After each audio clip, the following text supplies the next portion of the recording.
Hey, don't swear. Sorry, We're werewolves. Not swear. What are we? Werewolves, not swear. Take it, Right? son. No, it's Listen very offensive.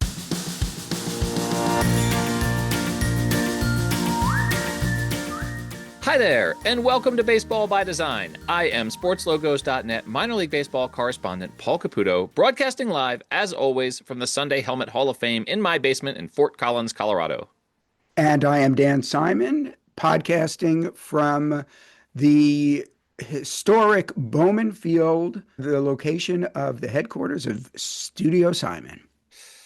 Dan, we've had a little bit of a run of talking about new brands here recently. I guess that's because it's the off season and teams have been gracious with their time to talk to us about these new brands. We've done in recent episodes, we've done the Modesto Roadsters, we've done the Frozen Iguanas, which was the Palm Beach Cardinals alternate brand, the Salem Ridgejacks, the Davy Crockett's, the Long Beach Coast just last week. So we're on a run of new brands. We've got another one this week. We have the Hill City Howlers. Before I ask you my very first question, my other question is, good morning, hello, how are you? Good morning to you, Paul. I am fantastic. How are you? Well, I'm fantastic because I've been enjoying this deluge of minor league baseball brands that we've been seeing this offseason. And also, today is the first day, at the time of this recording, it is game one of spring training baseball. We're finally back, Dan. The long, dark offseason is over. You know me, it's not about pitchers and catchers. It's not about the full squad reporting. It is about the first game of spring training. We're going to have baseball on television today. I'm so very excited. Happy spring training to you. Happy spring training to you. Let me tell you my little story here about spring training. Okay. I was invited to this, but I could not go because I've got deadlines, one that just passed yesterday, and then one that's next Thursday. These are for new brands that are dropping in 2029, I presume? Close, 2027, but yes, they are for new brands. So anyway, my cousin's son is the assistant pitching coach for your Fightin' Phils. There we go. And my cousin has a house in Tequesta. That's the name of the town. Any listeners out there from Tequesta, please. We're doxing your cousin here. Yeah. So Clearwater's on the West Coast, right? And Clearwater is where the Phillies spring training is. It's where the Clearwater Threshers play, which is a Philadelphia Phillies affiliate.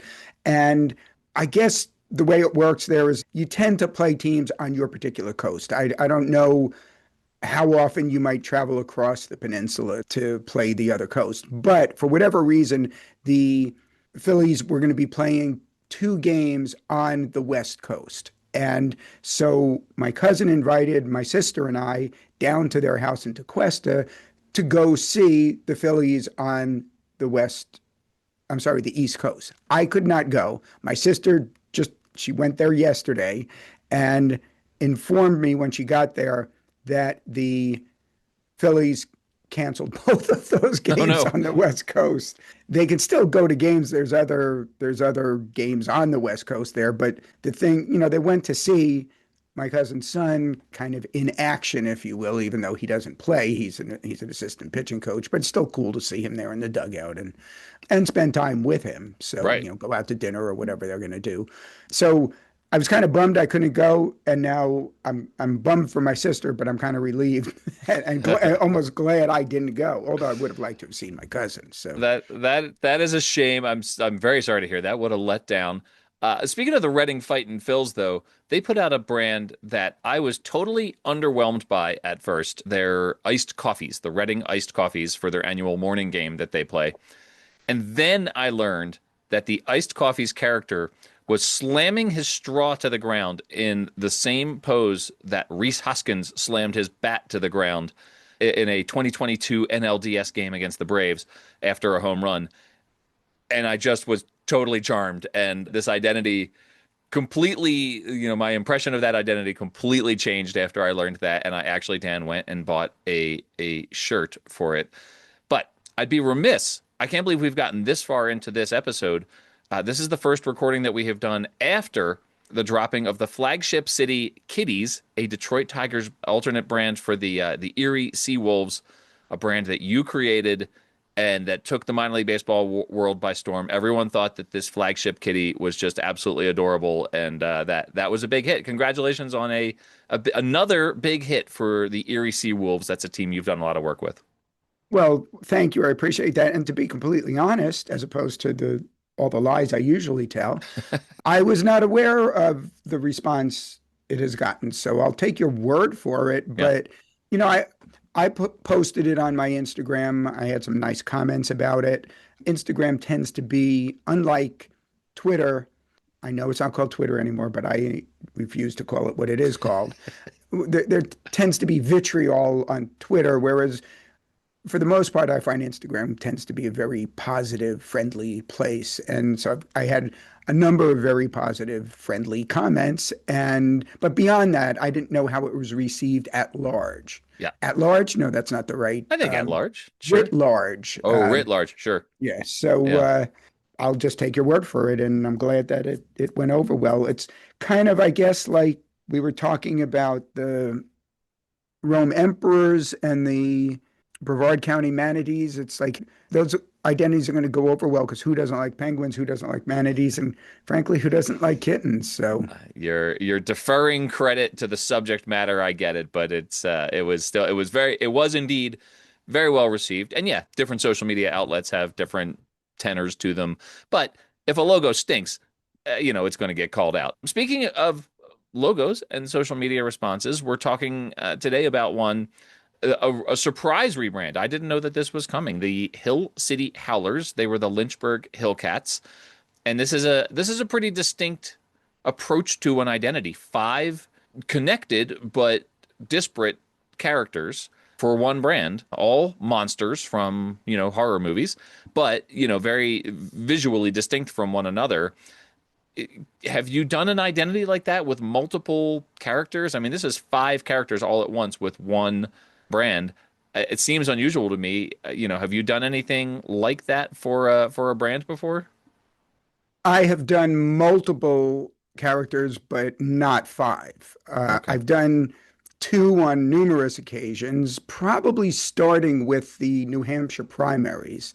Oh yeah. And followed by the Modesto Nuts.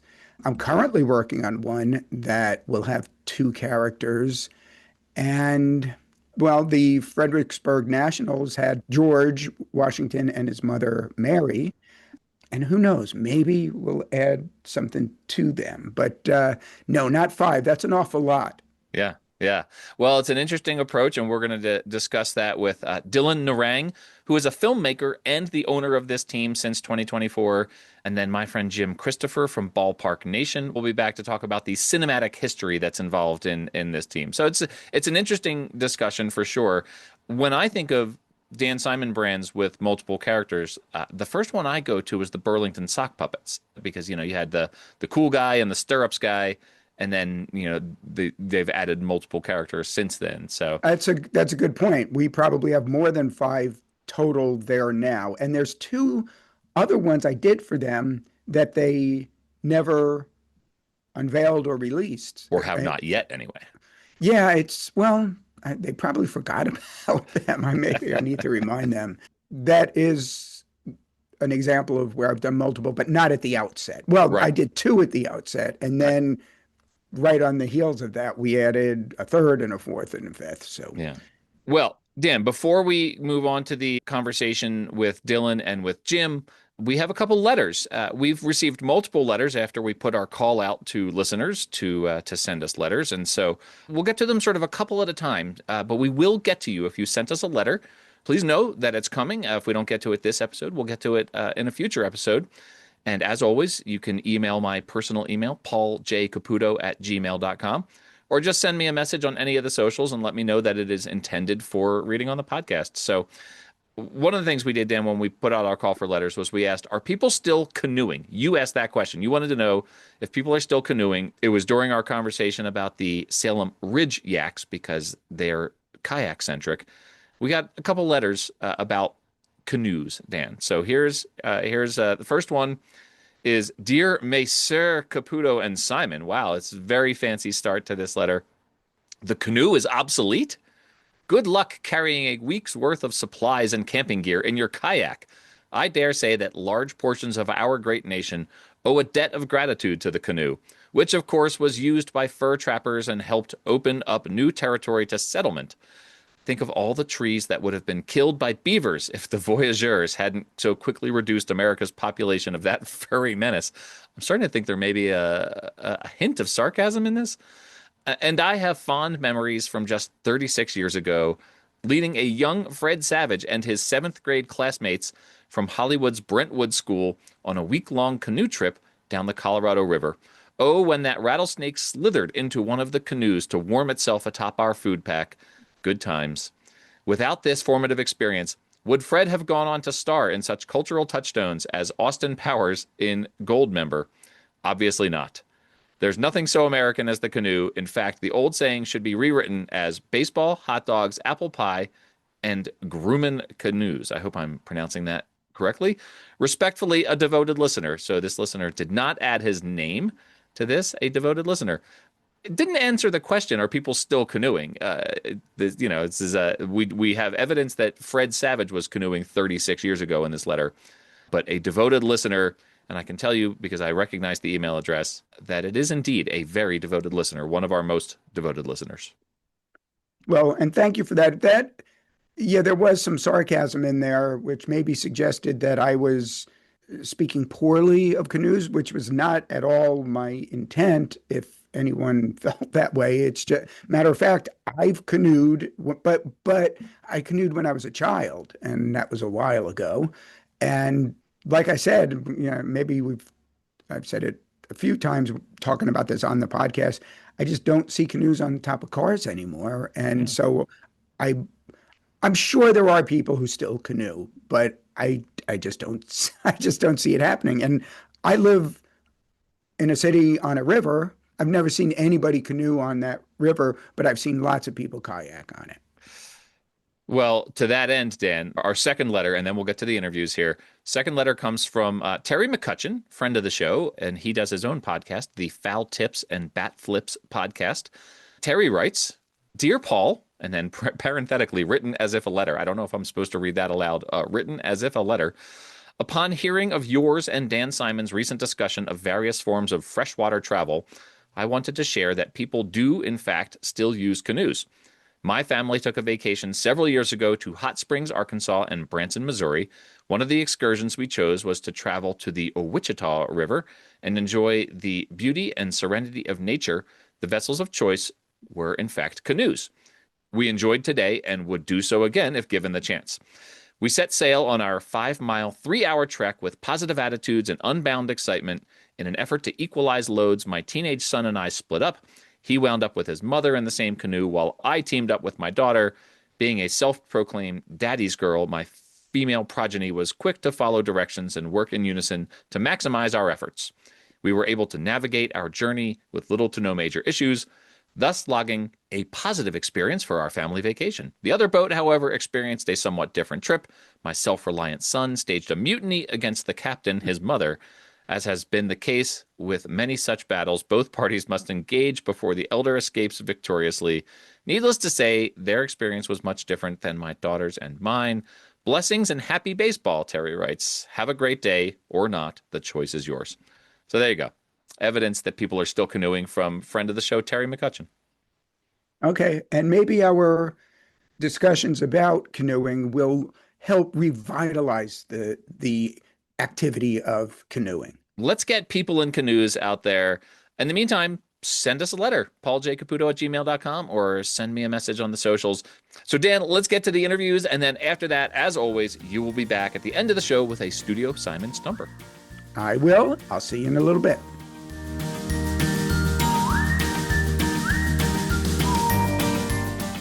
All right, everyone, welcome to the Baseball by Design podcast. For the very first time, Dylan Narang, who is the CEO and president of the brand new Hill City Howlers. Dylan, how are you doing? I'm doing great. Thanks, Paul. How are you? I'm doing really well. There's been a flurry of new brands out there in minor league baseball. It's been really fun for me to track. One of the full rebrands, permanent rebrands in minor league baseball, as listeners of this show surely already know by the time you hear this, the Lynchburg Hillcats are now the Hill City Howlers. We are talking on the day that that change was made, so this is brand new information. I'll just starting at 30,000 feet here. What went into the decision to make that change? How did you land on Hill City Howlers? Oh man, so that's a big question in a lot of parts. So look, I think what went into it, you know, coming into the team, even before I made the purchase, I was just looking at, where they were. Look, a lot of it does come down to the business of it as much as anything else. And there's a big backdrop of everything that's going on in baseball, right? Like not only did they have a contraction, I think 2020, right, where they took away 42 teams. So for owners that aren't DBH, there's always a little bit of what's going to happen next, Mm, right? What could happen in the future. And that's just a backdrop for coming into a team. I was with a team before I had ownership in the Albuquerque Isotopes. We got out of that in 2024, and I didn't want to get out of baseball. So, I asked a couple. I kind of put it out there a little bit with a few people that I kind of knew and trusted, and one of them came back. One broker came back and said, "Hey, I think Lynchburg, it's where you want to be. It's where you're from. I had been living outside of Virginia for a while at that point, but I always wanted something that I had some sort of agency to, so that not only when I come to see my family I can go, but my family can go. Like that was some just a huge check mark for me. And I told everyone, Albuquerque was great, amazing team, but also a 3 hour flight from anywhere I was. East Coast or West Coast. So they said Lynchburg might be available. Would I be interested? And I was like, absolutely. My daughter grew up there. My wife's family, she saw his family there. She grew up about an hour southwest of there. I grew up in Northern Virginia, but we danced around Lynchburg for a while. So even coming into it, I knew like the kind of financial position that Lynchburg was in. And also, again, with that backdrop of if they don't improve, what does that mean for baseball in Lynchburg? What does that mean in terms of if there is a future contraction? I don't know that there is. Every time I try to find out at the owners' meetings, they say, don't, nothing to worry about yet, but they do say yet. So right. you have to think about it. And for us, I just looked at it and said, all right, what are the things that I can do here that kind of could help improve our position and could help, bottom line, keep baseball in Lynchburg and make it kind of viable. So that's what kind of started the discussion about this is something that we could do. This is a tool. This is a tactic that we can do. Inside baseball, I it just ended up being something that I love. I love monsters and all that stuff. So being an owner, when you're a kid and you dream about being an owner, this is one of those things you're like, I can do this and I can do this. You're a kid, you don't know anything. And I found myself in a position where I was like, we had tried a couple other names, like through our process, through the Sure. staff, and some of them worked, some of them went a little further than others, and then ultimately they didn't work. They didn't work. Sure. At one point, MLB even said, "Hey, this one that you're kind of moving towards, you can't do it." Oh, no kidding. Right? Interesting. Flashing red lights. You Yeah. can't. Yeah. So it was a little bit of going back to the drawing board, and that also allowed me more freedom to say, okay, I'm going to handle it.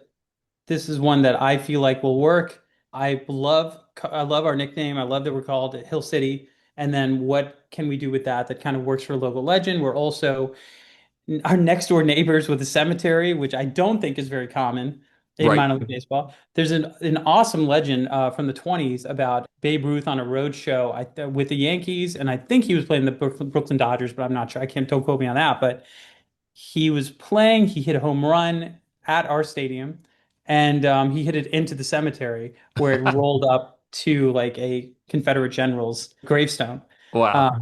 So I mean, there's like it's right there. It's Yeah. very interesting. It's very unique.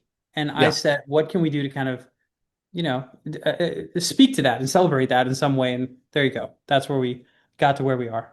Well, and it's a unique brand in minor league baseball because as you mentioned, there's not just a character, there's multiple characters. The Howlers refers to different kinds of monsters that you might find in the cemetery across the street, I guess, right? Right. I should point out too, as we're talking here, it's an audio only podcast, so people can't see, but you've got the Incredible Hulk over your right shoulder there. You've got some great movie posters with a sort of horror theme about them, except for, of course, Tapawingo, which is Right. its own unique film as well. Yeah. So, this you clearly have a love for cinema and movies. You mentioned, hey, it's your prerogative. You purchased the team in 2024. You're, as the team owner, it's your prerogative to name it after something you love, and you love these monsters, right? So, Yeah, yeah, to come full circle at the beginning of this question was, it's multiple characters. right. You've got a Dracula, you've got a werewolf, you've got a mummy. There's just sort of what is it, like an oozing thing coming out of the The creature from the Black Lagoon, right? creature from the Black Lagoon. You've got a Bride of Frankenstein, it looks like, in there. Yeah. So, multiple monsters. That's not typical for a brand to have multiple characters like that. So where did that No. idea come from? It was definitely once I kind of landed on this is a direction I want to go in. I was like, well, why stop here? Why stop at just a werewolf, right? Like it feels like we could do a little bit more. And once I was like, hey, maybe we should do multiple monsters. Maybe we should just push this out now and make it this family of monsters. It was interesting because no one was negative. No one said that's not going to work and all that stuff. It's on the staff. They were just, everyone was like, we don't know. Like no, no one knew, and it was interesting when we brought in a marketing person. He just said none of this has ever been done before. No one has ever launched with these many logos and these many different mascots all at the same time. And even MLB they were not reluctant, but they were just like, hey, it's never been done before, but that doesn't mean you can't do it. I mean, and then they pointed out a couple teams that have multiple now that have grown organically with those teams, whether it be Reading or whoever else they mentioned.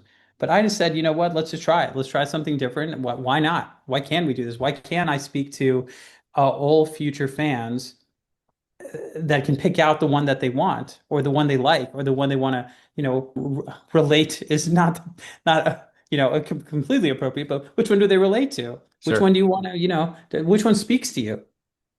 Well, If and you that worked felt like, with design firm Brandiose. Obviously, yeah, Jason Klein has been on this podcast many times, friend of the podcast, Jason Klein, and of course, Casey White. yeah.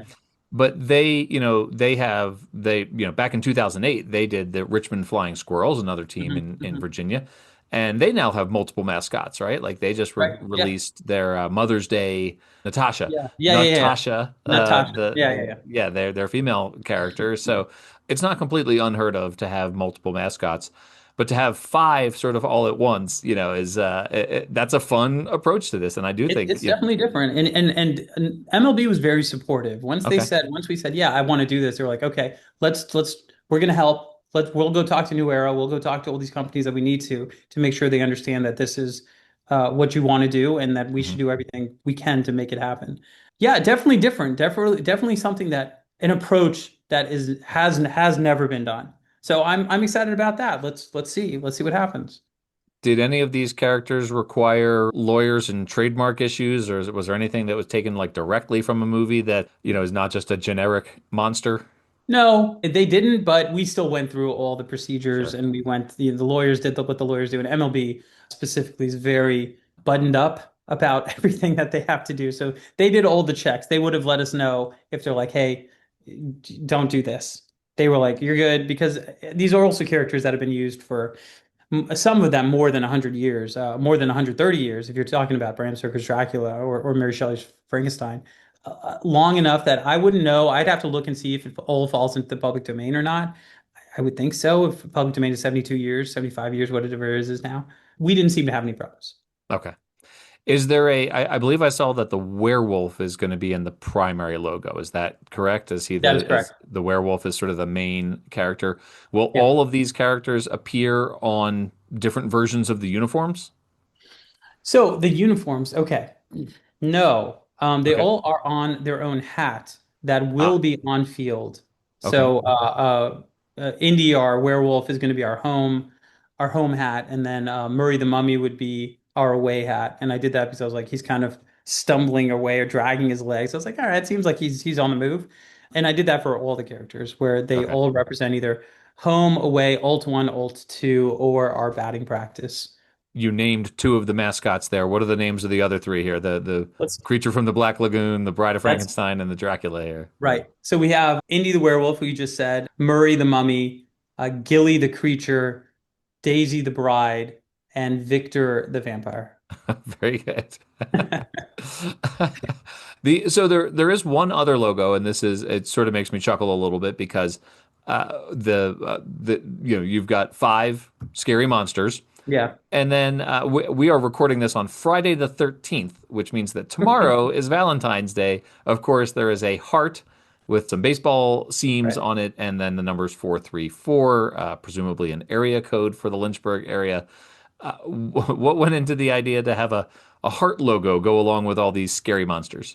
Well, I think the Scary Monsters, it wrote itself, honestly, when we started talking about when should we launch. Most I think rebrands and launches, they happen like they tell you November, they try to tell you as soon as they can. For Yeah. us, that didn't happen. We were still working on things with MLB to get it done. And then when it was time to start thinking about it, I just always, I just kind of had a memory that there's usually a Friday the 13th in February. So I was like, hey, let's do Friday the 13th. Can someone check? Let's check really quick. Okay, it is. Let's do that.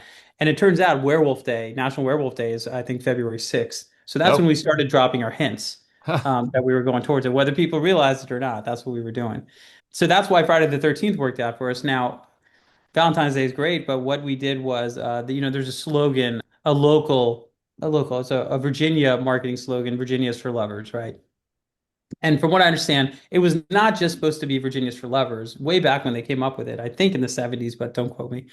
I think they were going to do Virginia's for mountain lovers, Virginia's for kayak lovers, Virginia's for beach lovers. It was going to do all of this stuff. And then I don't know if they ran out of marketing budget for that plan, and it just became Virginia's for lovers.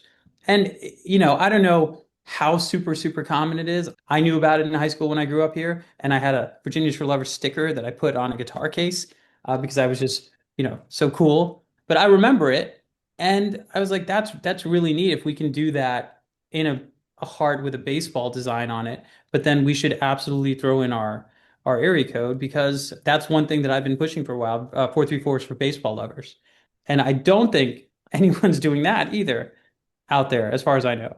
I know Albuquerque started doing something, but I'd have to look at the dates of when they did that compared to us. Uh, I lived in Richmond for 10 years, and so Virginia is close to my heart. I'm obviously out here in Colorado now, but I do know that this team in Lynchburg has been around for some time, and that name Hillcats has been around since 1995. Yeah. They had many, many names prior to that, mostly just named for their parent clubs, which, listeners of this podcast know is boring and should be illegal. Um, but that Hillcats name was around for more than 3 decades Yeah. and surely had some equity. You referenced at the beginning of our conversation sort of how the team was doing and what, needed to be done to shake it up.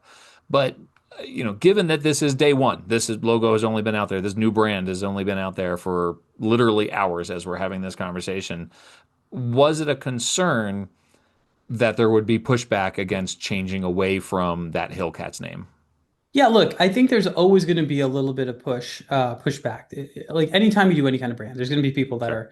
are, upset about whatever. And I can understand this is with all due respect to the people that right now are hyper engaged or hyper upset, whatever, about the old one.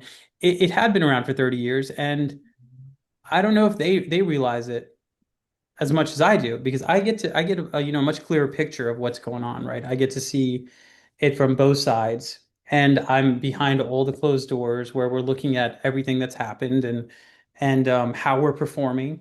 And what I can tell you is it was dreadfully clear that there was a malaise built around the Hillcats. Mm. It was just, I told my wife, she said, don't say this.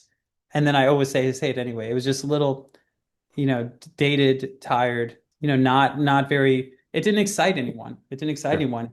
And I think it had been around for a long time and it just seemed like not really indicative of other minor league baseball teams and kind of providing any of that fun or excitement that we're trying to do. So with respect to that old name, it just wasn't doing it. And you could tell when you came to games, you could tell.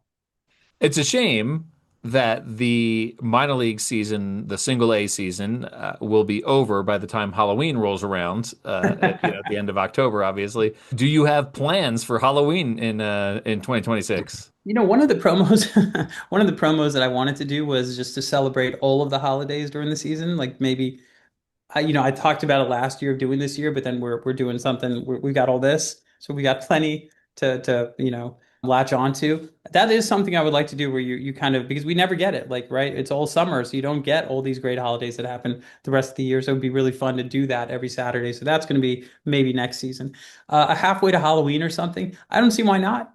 Seems like very doable and right on brand for what we're doing. So feels like it would make sense. Halfway to Halloween, if my math is correct, would be April 31st. Oof. All right. Well, maybe half and a quarter to Halloween. I'm curious, and I don't, I'm not going to ask you to make any predictions, but I'm sitting here looking at these logos Hmm. as we chat.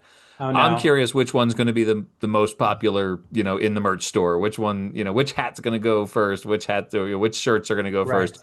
And I'm Oh basing boy. that on which one I think I would buy myself.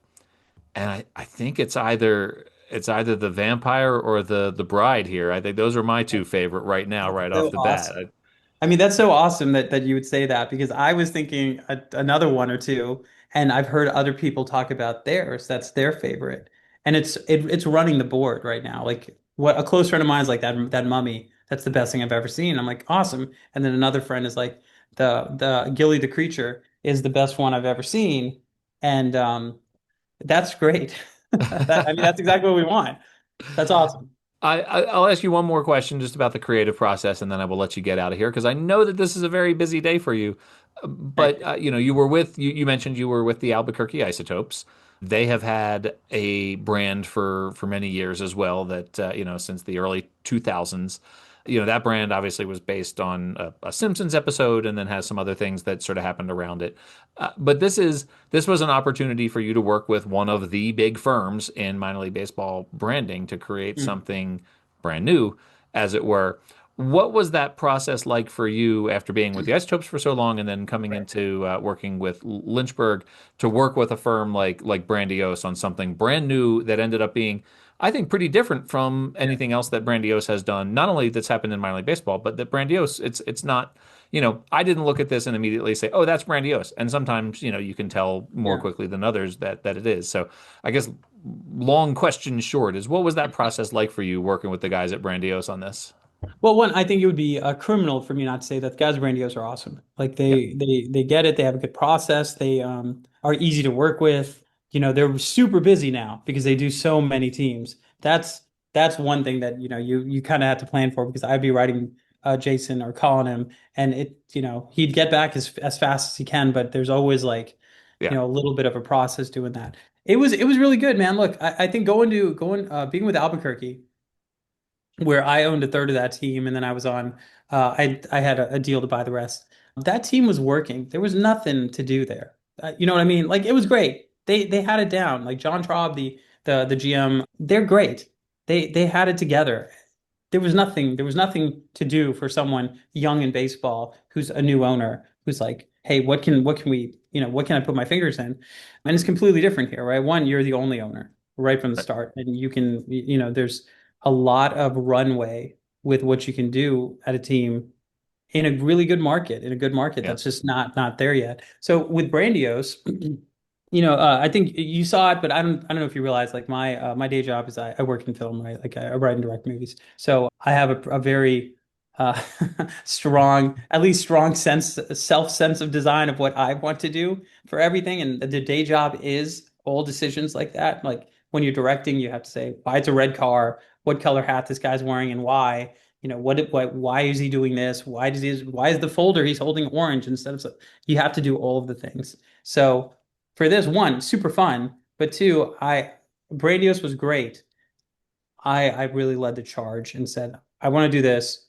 Let's make it look like this. Here are some references I have. This is the body positioning I think we could do. Can we change these? It was a lot of that. And they were great about it the entire time. They kept saying, Jason kept saying, hey, my job here is to give you whatever you want. So just tell me whatever. Don't worry about it. Don't worry about feelings. Don't worry about any of that. Just give me the note. We'll fix it.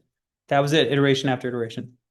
Well, like I said, Jason is a friend of the podcast. He's been on many times. It's great. Dylan, I lied to you. I apologize. I told you that was my last question, but I had one more. I'm sorry. Great. The decision to go with Hill City instead of Lynchburg for the geographic signifier. What went into that? Oh man, this might be a little bit of making not a clean break, but just showing everyone that we're going to do it differently, that it's going to be something different from what they've had for a while. Not in a bad way, but just also it just kind of helps with that a little bit. Now, as far as Hill City, we can also go to the minor things of Hill City Howlers. How does that sound compared to Lynchburg Howlers? We can do that. I think also Hill City is just one of those things that, as a nickname for the town, already has like a little bit of cachet of being kind of hipper or cooler or whatever, even though it's an old nickname, maybe even one of the first nicknames, right? Right. So it just feels like just more a little bit more with it isn't the right word, but just felt like it would be good for us to come from that direction and make it feel a little bit curated, maybe. Well, Dylan, thank you so much. This is a dangerous question to ask. I realize this, but where can I go to find merch, to learn more about this team? Where can I go check out all the new Hill City Howler stuff and also find you all on social media? Look, I think if you go to the social media, if you go to HC Howlers on all of the social medias, all of the internets, you'll see us on there. And there's stuff there that can point you to exactly where to get merch. Go to any social media, go to Instagram, Facebook. I bet we have an X at this point. The young kids told me they were setting up a TikTok. So maybe we even have one of those. We have all that stuff. The links will be there for everything. I would also tell you just the regular MLB store, MLB Hill City Howlers. You should be able to get to that. But I would do the social media stuff because it's launch day and it's like let's make sure we can get there. And if I was already following the Hillcats, I assume I am now following the Howlers. I don't have to go You refollow. are now a Howler fan. Yes. Very good. As always, a lifelong Hill City Howlers fan since today. Dylan, thank you so much. This has been such a pleasure. I appreciate you making time for me today on such a busy day. And look forward to getting to a Howlers game and buying maybe like one of each of these hats. That may be what ends up happening. I can't wait. Thanks, Paul. Thank you, Dylan.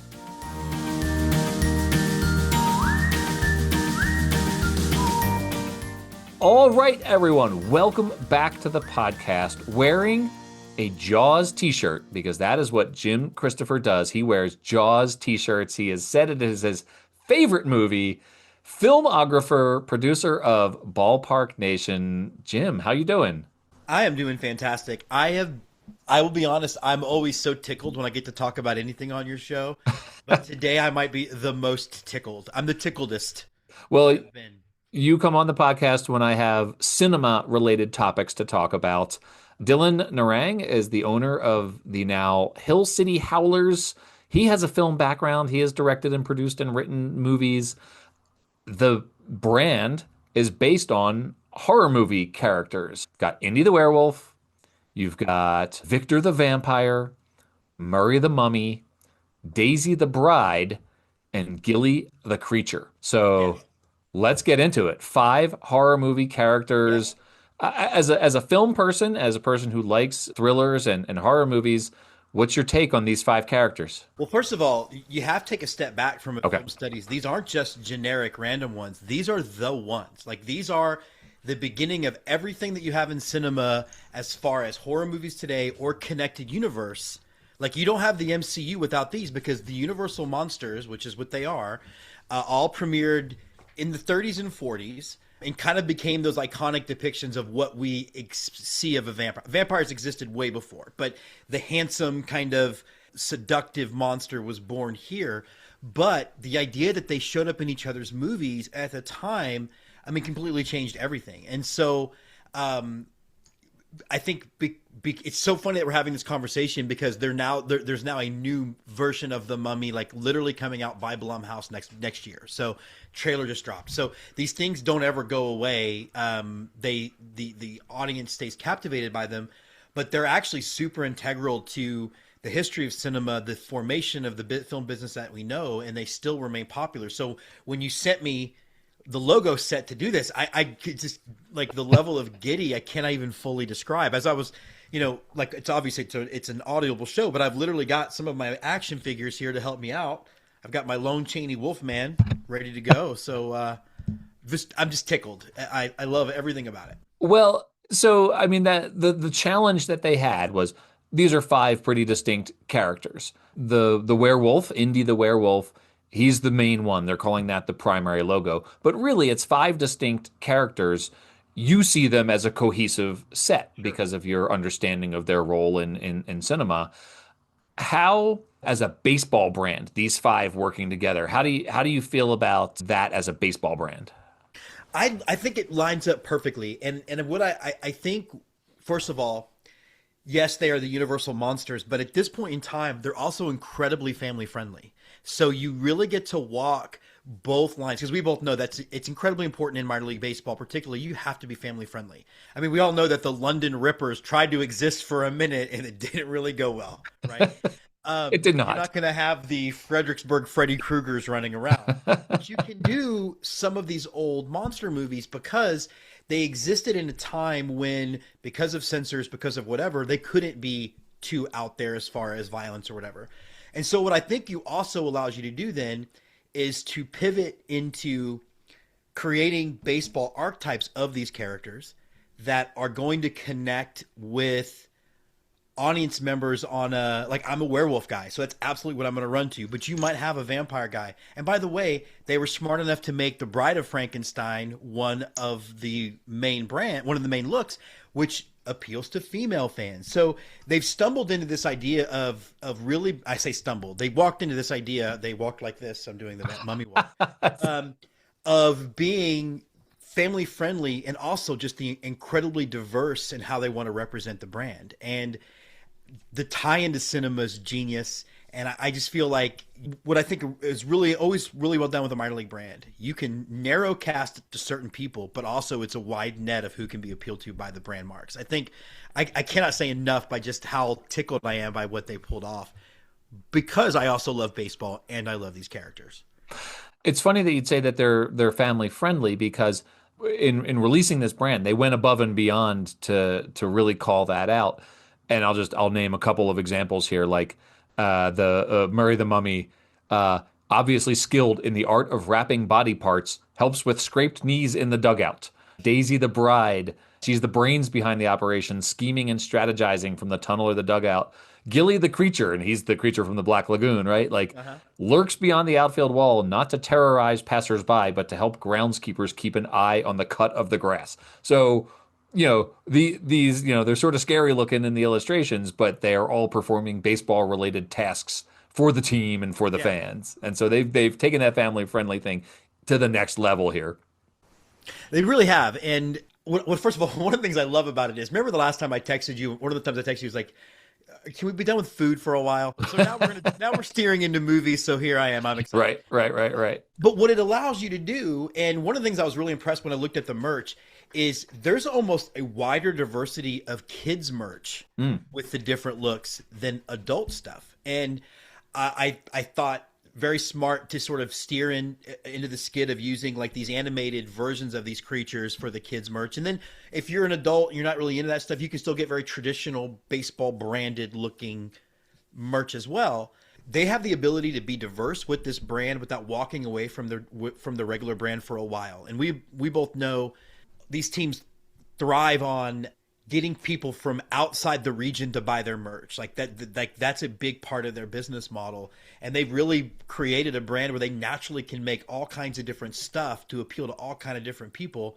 I sent the link to a buddy of mine who by far is not a baseball fan. He's been to exactly one baseball game, and it was in West Virginia with me 3 years ago for Let's Get Two. And he bought 3 t-shirts because he loves the Universal Monsters. They really have, from a lifeblood of the franchise, just hit it out of the park, pun intended. Yeah, that's a good pun. It's a good pun. You mentioned the fact that these are sort of historical archetypes of horror characters. Could you do a minor league baseball logo out of Jason or Pennywise the Clown or Freddy Krueger?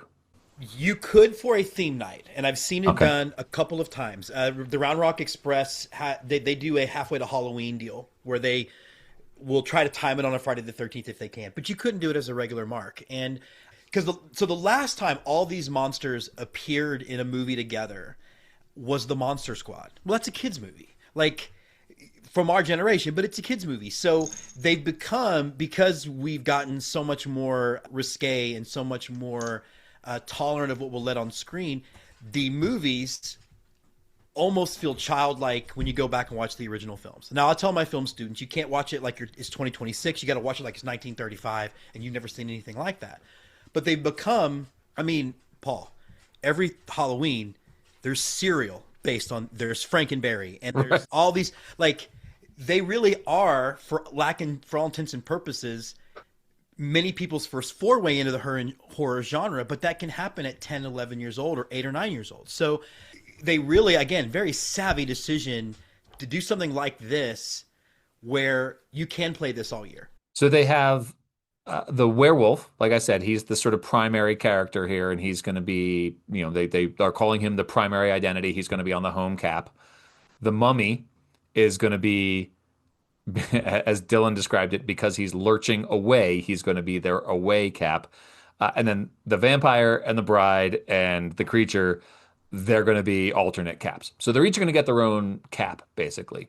And I will have them all. Is there one that you think works best as a baseball mascot?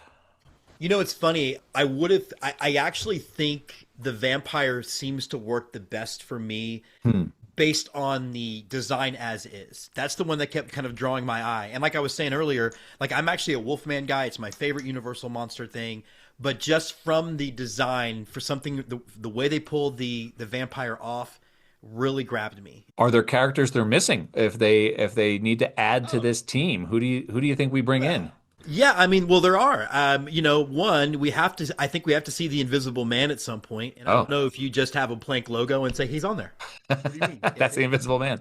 It's the Invisible Man. There are other characters, but they certainly started strong with the ones that mattered.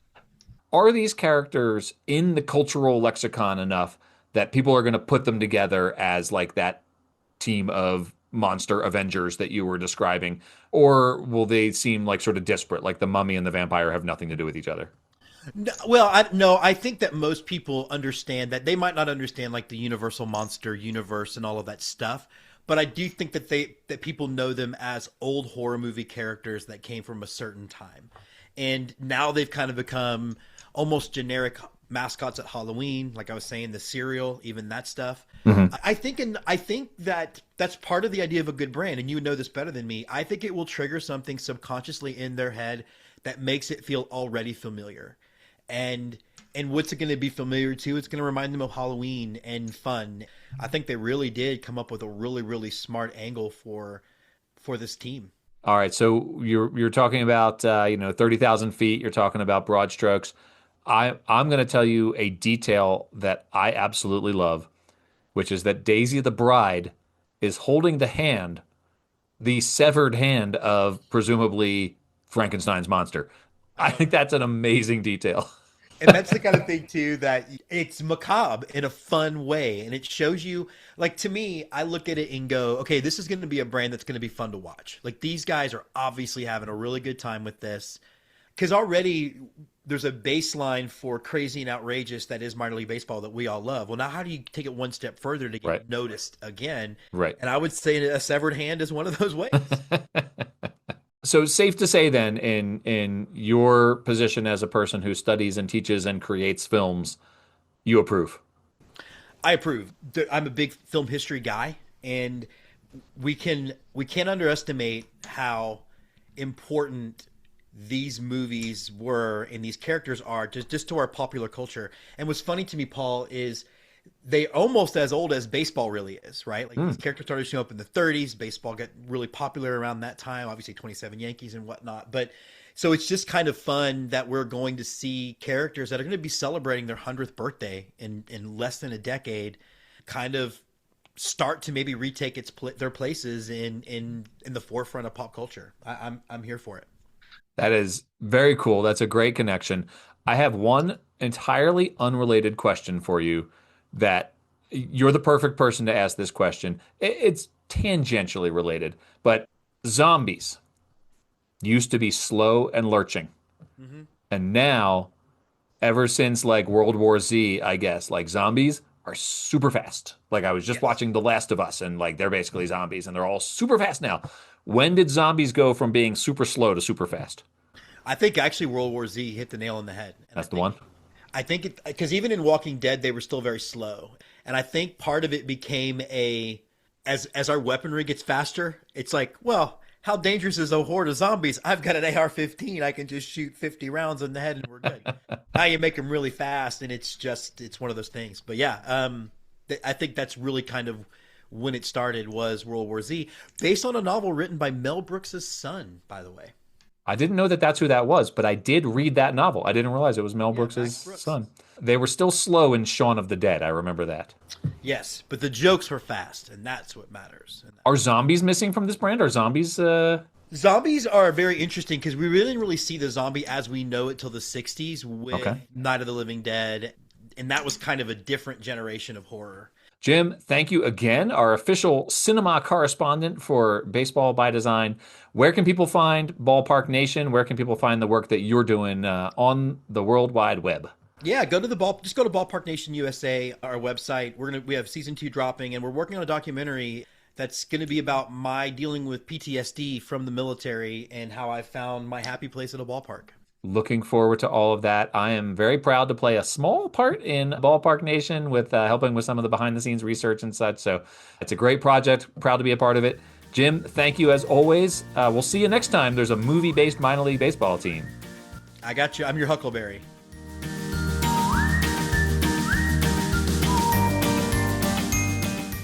All right, everyone, welcome back. It is time once again for Studio Simon Stumpers with my good friend Dan Simon of the Louisville-based Studio Simon in Louisville, Kentucky. Sorry. Dan, clearly I'm ready for this stumper. My mind is sharp. Okay, as a tax. So let's get right to it then. So you just did a whole episode talking about this new identity, the Hill City Howlers, but they are not the first Howlers in minor league baseball. Oh. So our Studio Simon Stumper today asks, which of these minor league baseball teams did a Howlers alternate identity? Was it the New Jersey Jackals? Was it the London Werewolves? Or was it the Erie Seawolves? Oof. Okay. We mentioned earlier in the show that you have done work with the Erie Seawolves. The Seawolves did an alternate brand that was based on a essentially wolf skull that you had done when that team was first unveiled. Was that brand called the Howlers? So that was a fun story because that was like you put it to them and they're like, it's a little scary for a primary brand. But 10 years later, they took it off the shelf and used it as an alternate brand. Yes, and you actually just told that story as a guest on another podcast. That's right, on Mike Sellers' Up to Chat podcast. That's right. So was that brand called the Howlers, though? I don't remember whether that brand was called the Howlers. The New Jersey Jackals, I can picture their brand. And then the London Werewolves, I couldn't tell you. I'm going to feel bad if I get this one wrong. But I kind of think that wolf skull from the Erie Seawolves was called the Howlers. And that's what the answer is. So I'm going Erie Seawolves. Okay. You are correct, but for the wrong reason. So you get full credit, but let's talk about this. Okay. This is a Scantron test. You fill in a circle and it's either right or wrong. There's no nuance. The alternate identity you are verbally referencing I was referring to it with president of the team and friend of the show, Greg Coleman, as the Howling Dead. Yeah. But I don't know if they used that publicly as, if they called it that, but we didn't, there was not an alternate name used for that. Okay. It had its own jersey, but the jersey said Seawolves in a very kind of a gothic font. Okay. And so that was not the Howlers, but previously I did an identity for the Erie Howlers because that is a name that the local media sometimes use, kind of like the Yankees being the Bronx Bombers and the Phillies being the Fightin' Phils. That was a media-born nickname for the team. And they still use it. They don't wear that jersey anymore, that the jersey said Howlers, but they still have it on an on-field cap. And when they won their first ever league championship, which was 2023, the logo that they used on the ring, the championship ring, was that that Howlers. It's a howling wolf head. He's looking up howling. So you got it right for all the wrong reasons. By the way, you didn't really do a lot of sussing there, but I would have liked to have seen you eliminate right away the London Werewolves. And the reason for that is do you even remember that there was a minor league team called the London Werewolves? No, when I think of London, I think of the London Rippers, who were famously and terribly named for Jack the Ripper, who have already been referenced on this episode in my conversation with Jim Christopher. Well, and we're talking about the same London. I guess that's London, Ontario. Yeah. And the reason they were called the London Werewolves, American Werewolf in London, the movie. Yeah. But that was, the London Rippers was, I don't know, 15 years ago, maybe even more. I'm not certain, but let's just say around 15 years ago. And the London Werewolves predated them, which means they predated this whole alternate identity thing. So it couldn't have been the London Werewolves. And I kind of felt like the New Jersey Jackals was a stretch because jackals will howl, but they're not known for howling quite like wolves are. So that's how I would have sussed it. But it doesn't matter how you suss it or didn't even if you didn't suss it, you got it right, and that's all that counts. I think I eliminated the Jackals just because I don't recall them doing a ton of alternate identities. So I think that was that and the London Werewolves. Yeah, I just the percentage chance of the Erie Seawolves, who have done many alternate identities, versus those other two teams who I don't really recall, writing about very much in sports logos and that sort of thing. So anyway, Dan, this has been a fun episode. Always great to talk to you. Happy spring training baseball. We're just a couple hours away from the first pitches of the 2026 season. And who knows, it may be the last season we have for a while. So let's enjoy it while we can. Okay, I'm all for that. So I'm looking forward to this first spring training game. And then before we know it, it'll be opening day.